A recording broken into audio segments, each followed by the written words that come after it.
Assalamualaikum warahmatullahi wabarakatuh. Shalom, selamat pagi adik-adik. Oke, pertemuan pertama kali ini akan dibimbing oleh aku ya, oleh kakak. Pasti asing dengan muka kakak, jadi perkenalkan dulu ya, tak kenal maka tak sayang. Perkenalkan nama kakak Fidelis Putri Eka Bayu Asri. Teman-teman biasanya manggil Kak Fidel, tapi kalau susah bisa juga dipanggil dengan Kak Putri ya. Nah, sebelum kita masuk pembelajaran, marilah kita berdoa sesuai agama dan kepercayaan masing-masing. Berdoa dimulai.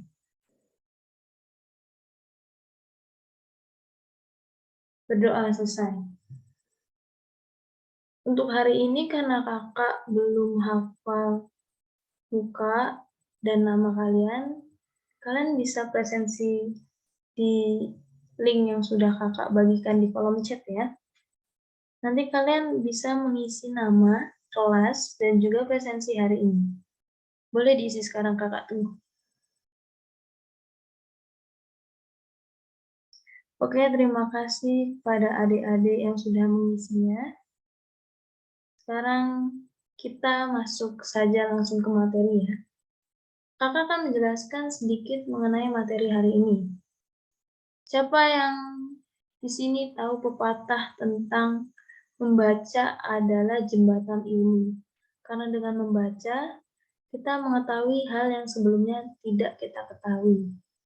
Siapa di sini yang tahu pepatah tersebut? Nah, pepatah tersebut itu berhubungan langsung loh dengan materi yang akan kakak sampaikan hari ini. Apa sih materinya, Kak? Materinya itu adalah teks hikayat. Nah, di teks hikayat ini nanti kalian akan membaca beberapa teks hikayat. Jadi berhubungan dengan membaca gitu ya. Nah, kenapa sih kita harus mempelajari teks hikayat ini? Yang pertama, teks hikayat itu adalah turun-temurun dari nenek moyang ya. Jadi harus dilestarikan dan harus diperkenalkan kepada kalian. Yang kedua, pembelajaran kali ini menuntut kemampuan identifikasi kalian untuk mengidentifikasi nilai-nilai yang nanti terkandung dalam sebuah teks hikayat. Yang ketiga, akan berhubungan dengan kemampuan berbicara kalian ya. Nanti akan ada tugas untuk kalian melisankan yang sudah kalian baca gitu. Oke, sekarang kita langsung masuk saja ya ke pembelajaran hari ini. Izinkan kakak untuk share screen.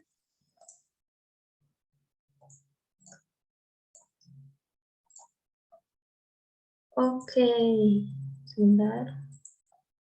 Apakah sudah terlihat share screen-nya? Oke, sudah ya. Topik hari ini, teks hikayat. Di sini dari adik-adik, siapa yang tahu pengertian teks hikayat? Siapa yang bisa menjelaskan apa itu teks hikayat? Atau dari adik-adik, mungkin ada yang sudah pernah membaca teks hikayat? Boleh di sini langsung raise hand aja ya, langsung raise hand.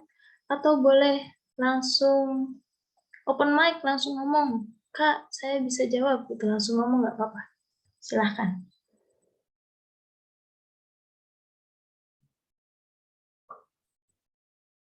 Oke, teks hikayat itu adalah teks cerita rakyat. Oke, boleh. Ada lagi kah yang ingin menambahkan? Oke, teks hikayat adalah teks yang dikarang di masa lampau. Itu juga boleh. Nah, untuk biar lebih jelasnya ya, kita lanjut ke pengertian teks hikayat. Di sini kakak sudah membuat sebuah bagan agar kalian dapat mengerti lebih jelas gitu ya. Dengan gampang gitu mengerti makna hikayat. Di sini hikayat berasal dari bahasa Arab yaitu hika atau haka yang mempunyai arti cerita, menceritakan, atau juga bisa bercerita. Nah, sedangkan dalam bahasa Melayu, teks hikayat berarti cerita kuno yang berbentuk prosa. Itu bisa juga disebut dengan prosa lama ya, prosa lama. Jadi dalam bahasa Melayu hikayat adalah prosa lama. Dari dua pengertian tersebut dapat diambil kesimpulan bahwa hikayat merupakan salah satu bentuk sastra yaitu prosa lama yang berupa dongeng, legenda, fabel, mite, maupun epos. Nah, mungkin kalian nggak asing lagi nih dengan dua ini, dongeng dan legenda. Tapi apa kalian tahu tiga ini? Ketiga ini, apakah kalian tahu pengertiannya? Siapa yang tahu pengertian dari fabel? Yang tahu boleh langsung open mic atau raise hand? Oke, fabel berarti cerita yang menceritakan tentang hewan nih. Ya benar, fabel itu cerita yang tokoh utamanya adalah hewan. Biasanya ini cerita fiksi ya. Lalu di sini ada mite. Siapa nih yang bisa mengartikan apa itu mite? Mite.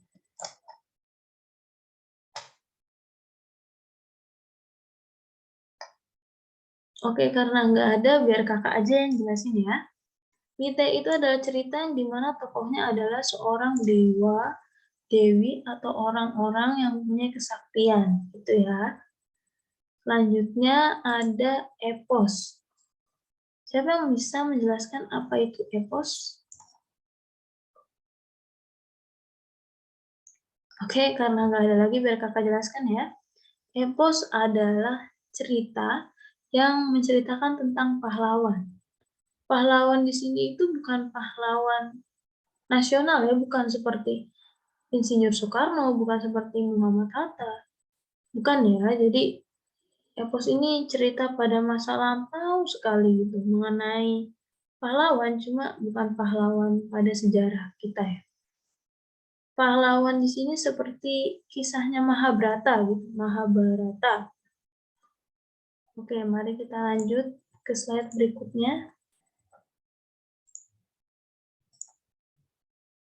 Nah, di sini ada apa sih fungsi mempelajari teks hikayat? Kenapa sih kita mempelajari teks yang sudah ada di masa lampau gitu? Kenapa kita tidak mempelajari teks yang ada di masa depan gitu? Kenapa nggak mempelajari teks yang di masa sekarang? Kenapa harus mempelajari teks yang ada di masa lalu juga? Yang pertama, untuk melestarikan titipan budaya nenek moyang. Tentunya karena teks hikayat ini adalah titipan nenek moyang ya, yang diturunkan turun-temurun. Jadi kalian juga harus mengetahui apa itu teks hikayat. Yang kedua, sebagai hiburan. Teks hikayat ini juga mirip dengan cerpen. Jadi kalian bisa membaca untuk sebagai sarana hiburan. Yang ketiga, ada sebagai sarana pendidikan. Jika kalian pernah membaca teks hikayat, kalian pasti tahu bahwa di teks hikayat itu banyak sekali mengandung nilai-nilai. Dari nilai religi, nilai norma, nilai kehidupan, dan nilai yang lain. Nah, selanjutnya ada karakteristik teks hikayat. Banyak orang bilang teks hikayat itu sama dengan cerpen. Apa sih faktornya? Yang pertama adalah teks hikayat dan cerpen sama-sama merupakan teks cerita fiksi. Artinya itu merupakan cerita karangan. Yang kedua, unsur intrinsik dari teks hikayat dan cerpen itu sama, meliputi tema, alur, latar, tokoh, penokohan, sudut pandang, gaya bahasa, dan lain-lain. Yang ketiga, majas, juga konjungsi yang digunakan pada teks hikayat dan cerpen juga sama-sama menjelaskan mengenai keterangan waktu gitu. Nah, untuk membedakannya, Inilah beberapa karakteristik teks hikayat. Yang pertama, teks hikayat biasanya memakai bahasa Melayu. Mengapa? Karena teks hikayat itu ada saat zaman Melayu klasik, sehingga bahasanya adalah bahasa Melayu. Yang kedua, biasanya ditemukan pada teks hikayat, struktur kalimatnya itu tak menentu. Biasanya ada kata konjungsi di depan, atau tidak sesuai dengan PUBI, tidak sesuai dengan kaidah kebahasaan Indonesia, itu karena faktornya adalah teks hikayat dibuat pada masa lampau dan menggunakan bahasa Melayu. Yang ketiga adalah bersifat tradisional, yaitu teks hikayat itu biasanya menceritakan mengenai kerajaan, kehidupan istana, dewa-dewi, raja, ratu, pangeran, putri, dan lain-lain gitu. Jadi dalam pembuatannya teks hikayat itu cenderung bersifat imajinatif. Imajinatif di sini artinya hanya khayalan, rekaan gitu. Jadi tidak benar-benar terjadi di dunia nyata. Yang selanjutnya ada didaktis. Didaktis itu teks hikayat bersifat mendidik. Seperti yang ada di slide sebelumnya, teks hikayat itu mengandung banyak nilai-nilai yang dapat mendidik. Yang terakhir ada bersifat anonim. Mengapa anonim? Karena teks hikayat itu biasanya tidak diketahui siapa pengarangnya. Faktornya adalah karena teks hikayat diturunkan secara turun-temurun melalui lisan. Jadi susah untuk mengetahui siapa yang pertama kali menciptakan teks tersebut. Yang selanjutnya ada ciri-ciri kebahasaan teks hikayat. Yang pertama, teks hikayat itu biasanya klise, kuno, ketinggalan zaman gitu bahasanya. Karena meniru penutur sebelumnya.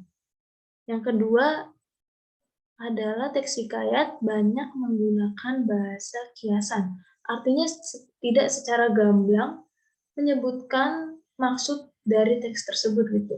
Maksud dari kalimat atau kata tersebut. Yang ketiga, penggunaan konjungsi pada awal kalimat. Seperti ada kata maka, ketika, karena, dan lain-lain. Yang keempat, kata-katanya sulit. Menggunakan kata-kata arkais seperti titah, bulu, bejana, peti. Yang kelima, struktur kalimat tidak efektif, seperti yang telah kakak jelaskan sebelumnya ya. Karena dipengaruhi bahasa Melayu, jadi struktur kalimatnya kadang susah dimengerti. Slide selanjutnya. Nah, di sini kita akan masuk ke dalam praktek, di mana kita akan mengidentifikasi nilai dalam teks hikayat. Sebelumnya, kita harus mengetahui terlebih dahulu perbedaan amanat dan nilai. Nah, bisa kita ketahui di sini amanat adalah pesan yang ingin disampaikan pengarang dalam ceritanya. Sedangkan nilai itu adalah pesan yang ditunjukkan lewat perilaku karakter, mencirikan keadaan tertentu, juga merupakan tuntutan manusia. Maksudnya tuntutan manusia di sini adalah jika nilai tidak dilaksanakan dengan baik, maka manusia tersebut akan mendapat sanksi gitu ya. Nah, masuk ke praktek. Di sini kakak sudah menyiapkan beberapa penggal kalimat teks hikayat Bunga Kemuning. Ini cuma 2 paragraf, kakak akan berikan waktu 5 menit, kalian baca dan identifikasi nilai yang ada dalam teks ini ya. 5 menit dimulai dari sekarang.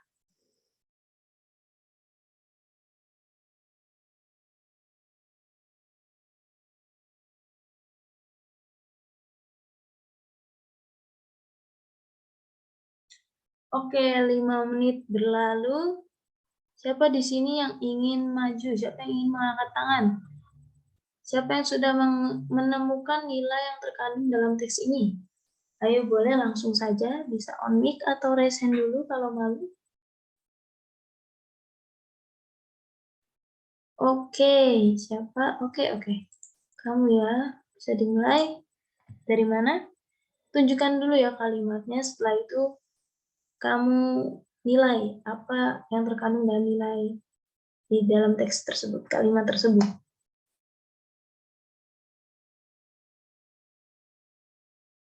Oke, dari melihat hal itu, Putri Kuning segera mengambil sapu dan mulai membersihkan taman kesayangan ayahandanya.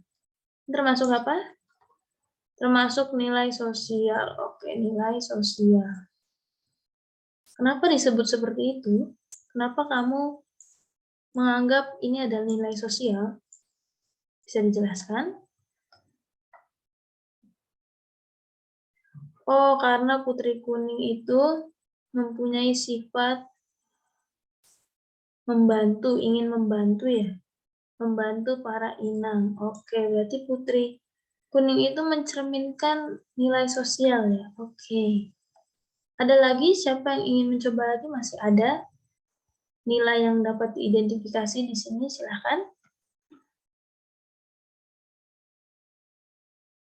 Oke, dari mana?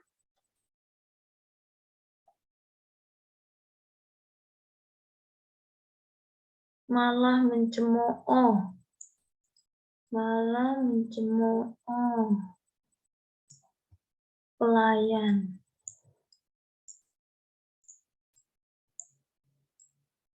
Pelayan. Oke, ini apa? Ini termasuk nilai apa?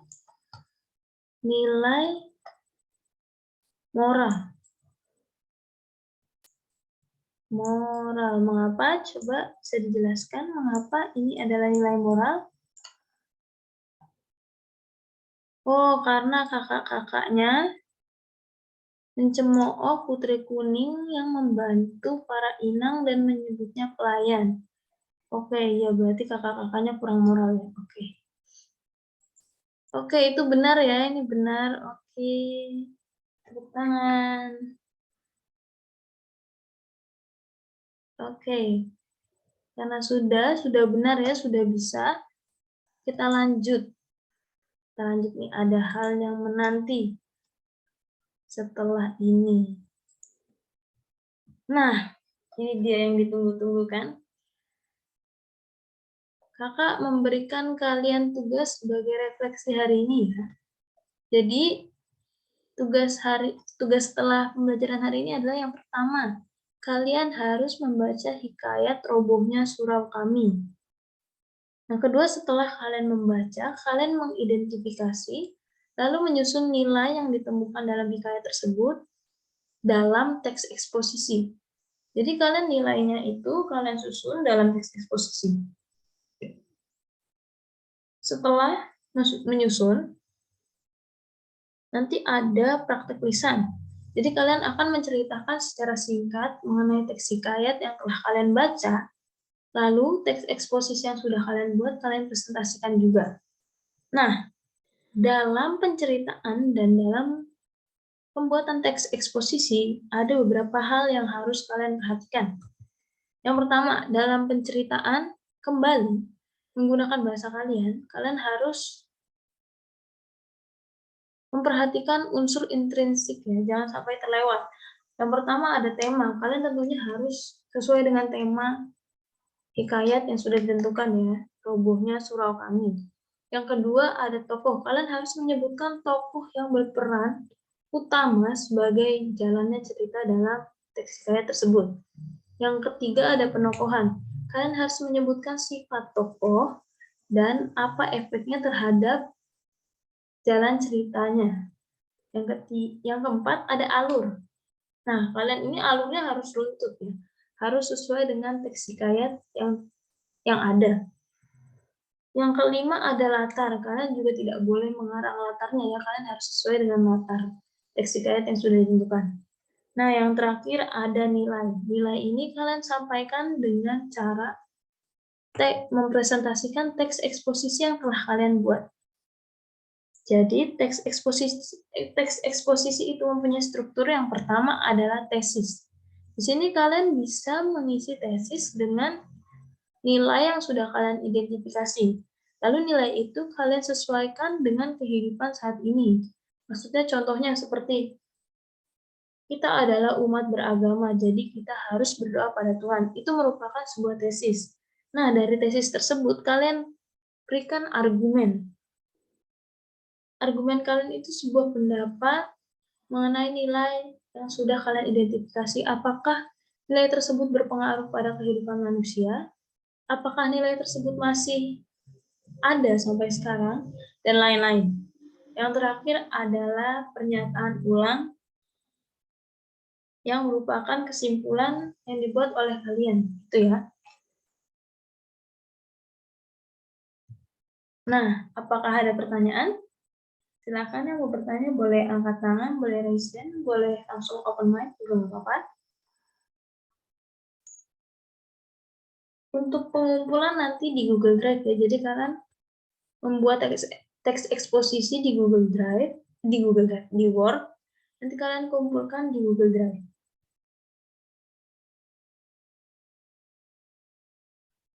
Nah, untuk presentasi tersebut, kalian akan mempresentasikannya di pertemuan berikutnya. Jadi persiapkan ya. Nanti akan kakak tunjuk secara acak. Kalian harus siap menceritakan kembali teks hikayat dan mempresentasikan teks eksposisi yang telah kalian buat. Apakah masih ada pertanyaan? Oke, jika sudah tidak ada, kakak akan memberikan kesimpulan hari ini ya. Jadi kesimpulan dari pembelajaran hari ini adalah teks hikayat merupakan bentuk sastra yang merupakan prosa lama terdiri atas dongeng, legenda, fabel, mite, dan epos. Yang kedua, teks hikayat biasanya ditemukan menggunakan bahasa Melayu. Yang ketiga, unsur hikayat hampir sama dengan cerpen. Yang utama membedakannya adalah struktur kebahasaan. Begitu. Terima kasih. Sebelum kita menutup pembelajaran hari ini, apakah ada pertanyaan? Biar kakak tanyakan sekali lagi.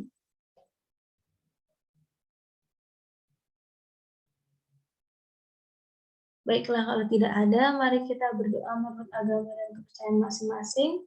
Berdoa mulai. Berdoa selesai. Oke, terima kasih adik-adik. Selamat siang, sudah siang. Selamat siang. Silakan melanjutkan aktivitas adik-adik sekalian. Terima kasih, sampai jumpa.